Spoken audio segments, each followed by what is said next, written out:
Hello everyone, and welcome to my tutorial for speedrunning Survival Kids endings 1 or 2. So there are 8 endings for this game, and without using the hut glitch, which is more or less a credits warp or wrong warp in the Japanese version, endings 1 and 2 are the fastest. Endings 1 and 2 share a very similar route, but have a few significant differences. So ending 1 is faster, it's a good ending with the kid escaping, and has a large RNG check at the end. Ending 2 is a little bit slower and unfortunately ends with the death of the kid, but it has very little RNG, which makes it a nice change of pace from ending 1. Both runs are very short, under 10 minutes, and whereas the best ending, ending 8, is actually closer to 40 minutes. So these are good runs to get started, learn the game, decide if you like it or not. So let's get started. From the main menu, we will start our new game. We'll select boy because he's default, which makes it ever so slightly faster. We'll choose the default name, and we'll get into the intro cutscene. So the great benefit of the US version is you can just press start and skip the intro cutscene. Japanese version does not have this luxury, and it wastes about a minute on every run. So it's very nice not to have to sit through that, and instead we can get straight into the game. So the first point I'm going to make is text mashing. So in this game, if you hold down A, the text goes faster, and then you can cause text boxes to close with B or start. So typically I hold down A, mash B and start, until I get to the last box, and then I just close it with a single tap. So if you over mash in this game, it's kind of bad. So I'm just hitting A and B, and it wastes a bunch of time because if you hit A, then you look and you see nothing. You have to close the text box. If you hit B, you attack. It just stops you, it slows you down. You want to avoid it as much as possible, and it's not so easy to do, to be completely honest. So we'll come over to this specific dune, investigate it. You will get your backpack, which contains your knife, a radio, and the matches. The radio is sort of the focus of endings 1 and 2. We want to repair it. So we will open up our inventory, equip the knife, chop down this little bush, and get going. Mash through this. 2, 3 text boxes, 4 text boxes. Take the tree bark, which we will need to make kindling later. And we'll come up to the first glitch of the run. So if you just head straight up, you run into a cutscene trigger. This forces you to go into the hut, sleep, waste a bunch of time, and we don't want that. So instead, we can walk onto the cutscene trigger and press start to open our menu at the same time. And this will allow us to stop the game, which is essentially like it's a temporary save game. So you can only load it once, but you can save and load from anywhere once.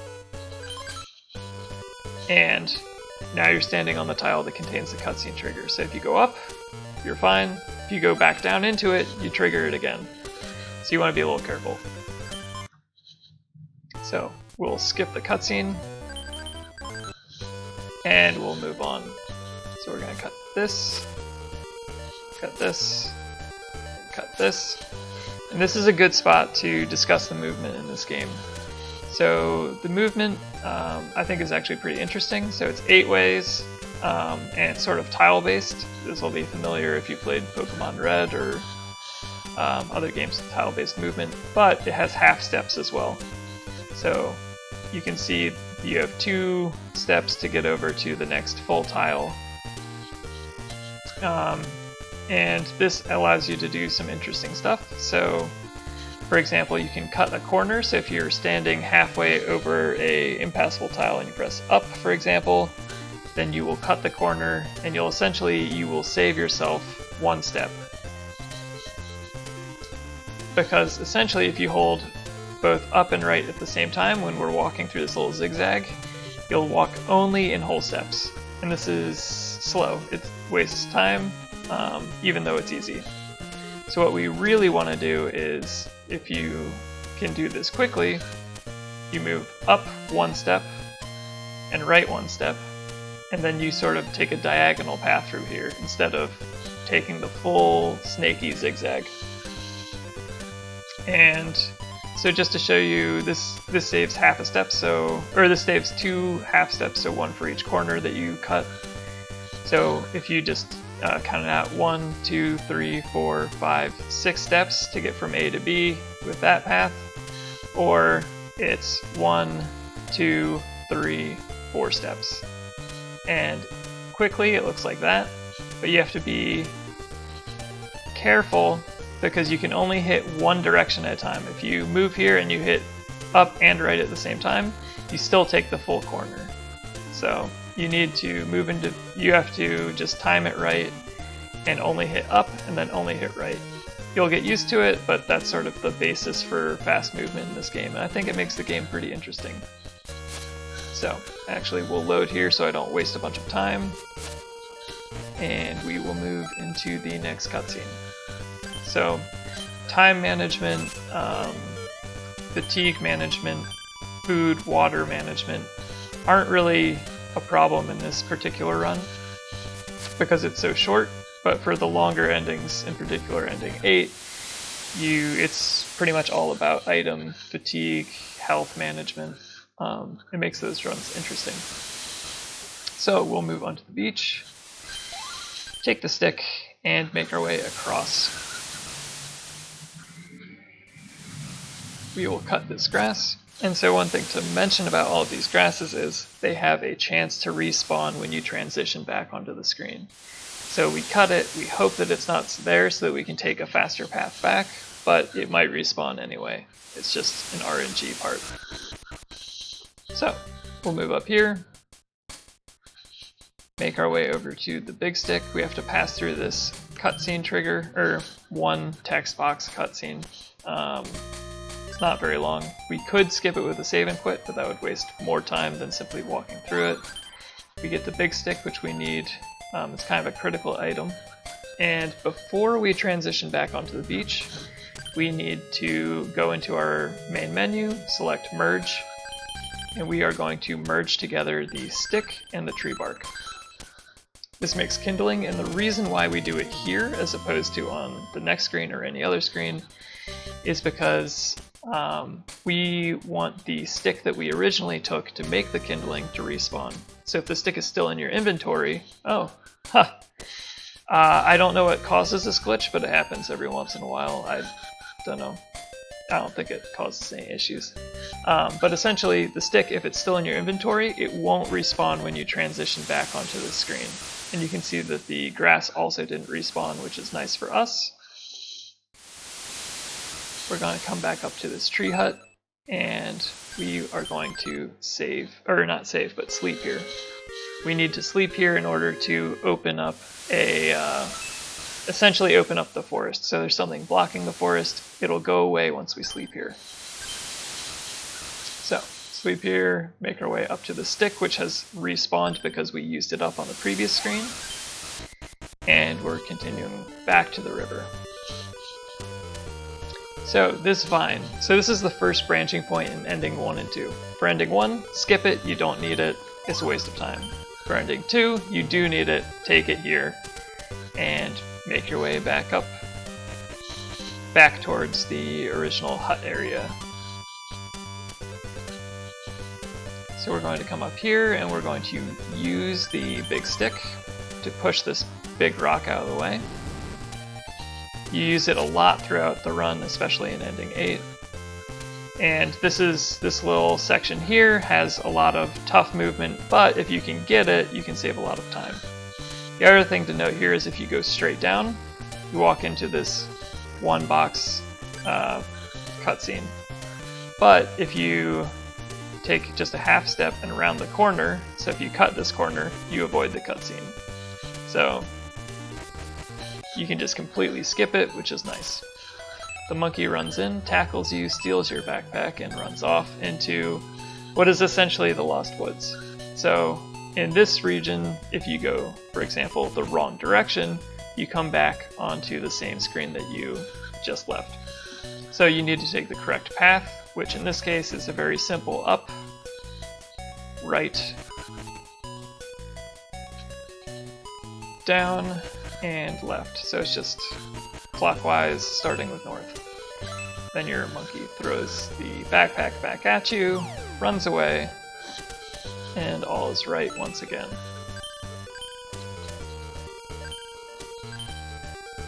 So we're going to leave, we will go down and then up, and this will take us back to the first screen. It's, I think, just the fastest way to do it.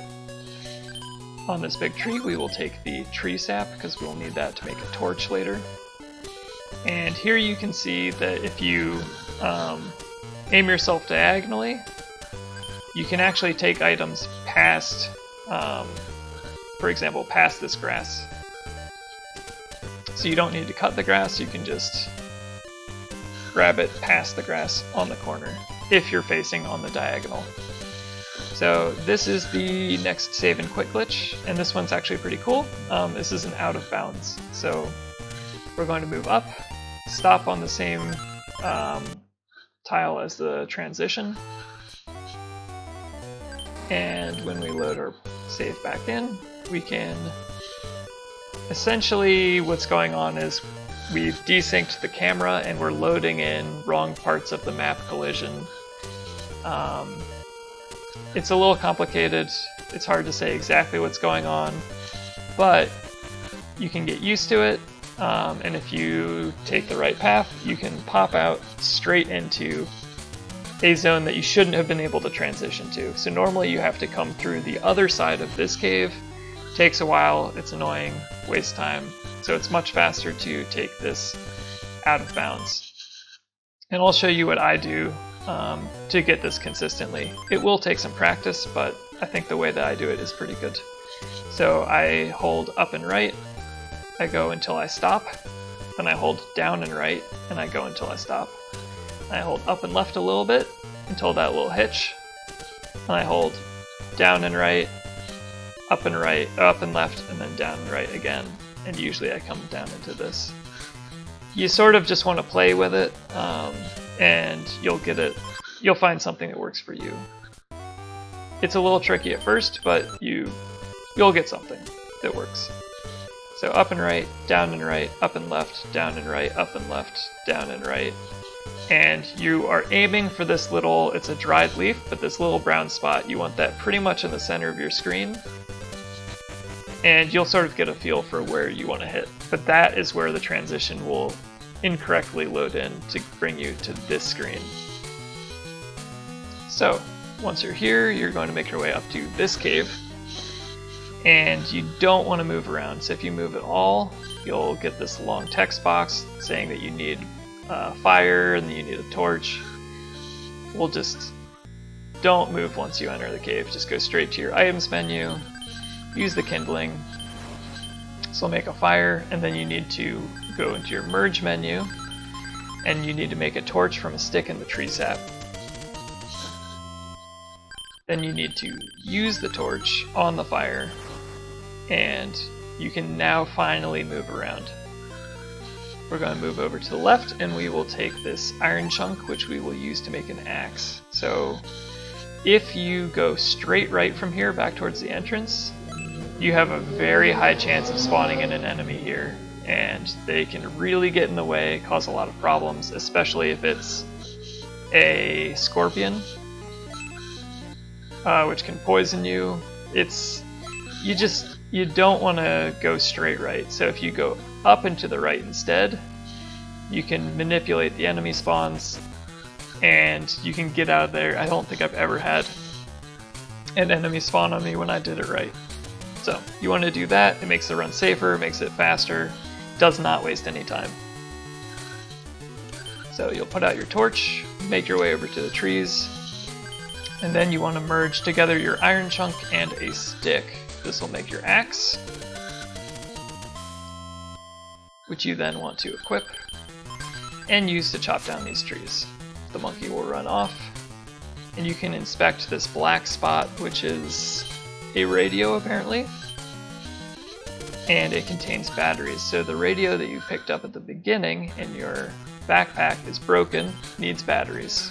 We now have some batteries, and we can use these to trigger, well, we need them to trigger specific flags for endings 1 and 2. So, I'm just going to make a save state here. This is where endings 1 and 2 branch quite a bit more. So I'm going to start with ending 1, come over here, merge the battery and the radio to make the working radio. And then I usually equip my knife here, and I use the big stick here. I just do all of the menuing at once so I don't forget it. It doesn't necessarily save time to do everything there at the same time. And we're just going to make our way back to this hut. So you can use the radio outside, but if you use the radio outside, it takes you back out of the menu and you have to re-enter your menu, re-enter your items menu in order to use it again.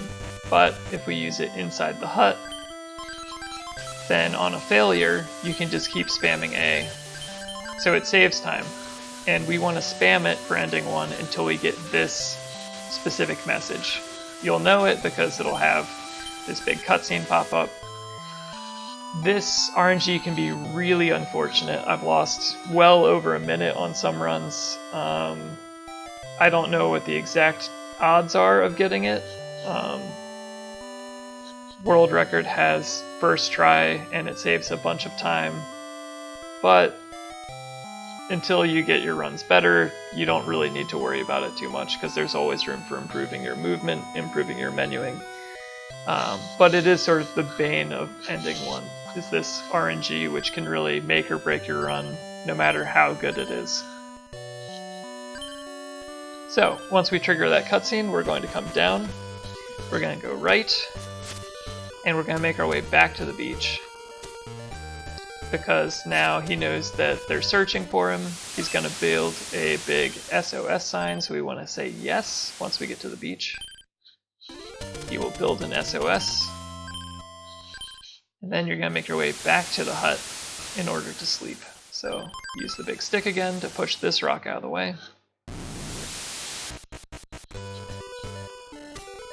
And we're just making our way back. Once here, we're going to sleep 2 days.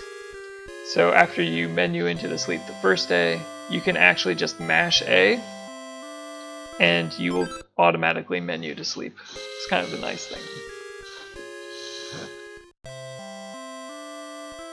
And then once you wake up on the 3rd day, this cutscene will trigger. You'll be outside the hut, and you just want to make your way back to the beach. And for ending 1, time ends on the transition to the beach. So you move down here, time, and this is ending 1. It's the good ending. You get rescued by a helicopter, and yeah, that's pretty much that's all there is to it. Yeah, so it's a fun competitive category. Unfortunately, it has the radio RNG, but you learn to embrace it after a while.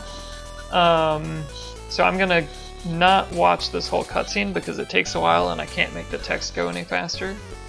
So we're just going to, well actually before I do that, I'll mention that if you have a PB that you'd like to submit, please watch it all the way out. Actually, I can use the fast forward function. Just watch it all the way out until you get to, okay, ending 1, until you get to this screen, cleared ending 1. Just watch it out, save it in the PB. You don't need it, but it makes it easy for us to see the ending. Okay, so oh no. Okay, not a big deal. I overwrote my save state a little bit. We're just gonna head back. We need some different things for ending 2. So for ending 2, I'm just gonna walk back here. So pretend I just did this menu. Instead of equipping the knife here, we don't equip the knife, so we just make the radio, push the rock with a stick, we leave the axe equipped because we need it, and then we come down here. So we'll go down and to the right. We need this big rock, and we want to drink this water, because if you don't drink the water, you may run out of health before you finish. So with those things, we head back, and we're just going to pass by the hut, come to the left here, and come on, we're just going to chop down these trees, and we're going to take one of the lumbers.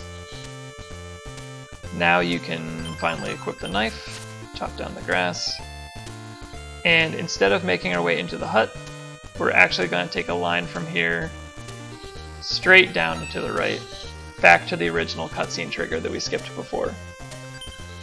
The reason why we do this is because otherwise you need to skip that cutscene trigger 2 more times, and it loses time at that point because it's not that long if you take it here instead of at the beginning.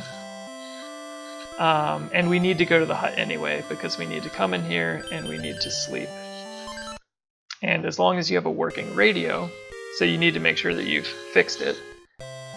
You don't even have to listen to it at all, you just have to have the working radio, and when you wake up the next morning, you'll get this message, which you can tell is a bad message, saying that the search has been called off. And so your guy gets a little despondent for a minute, and then he decides, you know what, I'm going to build a raft, I'm going to escape by myself. So we'll pop out of the hut, come down here, make our way back to the beach, and we're going to start building this raft. That's why we needed the big stone, that's why we needed the vine, and that's why we're taking this nail here. So we need a nail from that board, and we need a nail from this board. It's also why we needed the lumber. That's what I was thinking of. And then we come back to this, which is sort of the staging area for the raft. And you'll get a little cutscene. You want to drop off all of your stuff, and then it will start to rain. So this rain triggers a cutscene that we need to skip. It is almost on the same tile as the previous cutscene, but it's actually half a tile off. So I'll save here. If you walk up, this is the old cutscene. This is the new cutscene. So actually, if you skip the other cutscene coming back this way, you now have to skip 2 cutscenes going both ways. It's a huge pain. This cutscene wastes a ton of time, so we want to skip it. So, oops, come up here. Basic stuff. Just do the save and quit glitch. The only other thing that we still need from over here is the lumber. So we'll take that. We will make our way back down. And we need to save and quit through it one more time.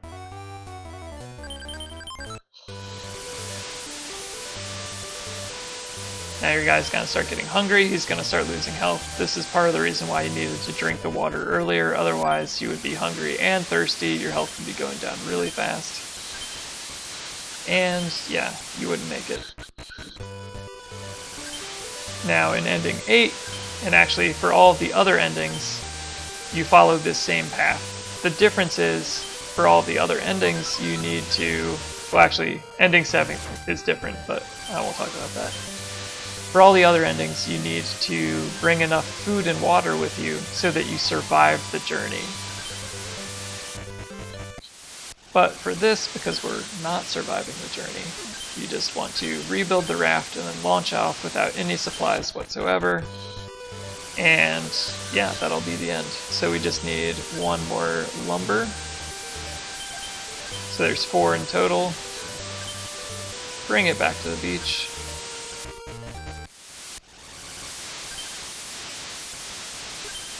And then you will make the raft.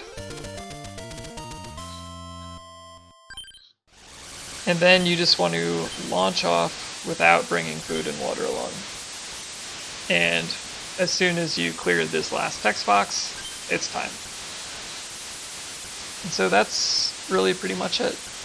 I think both of these endings are really nice for learning the game in general. If you do enjoy it, there's longer endings. Ending 8 is the best ending. It's about, I think it's 35 to 36 minutes. And yeah, that one's fun because it has a lot of routing challenges and is a longer run, obviously. If you have any questions for this ending, any of the endings, speedrunning in general, please check out the speedrun.com website and our Discord. There's some resources going up, and yeah, if you want to run it, we would love to have you. And yeah, hope this helps, and see you around.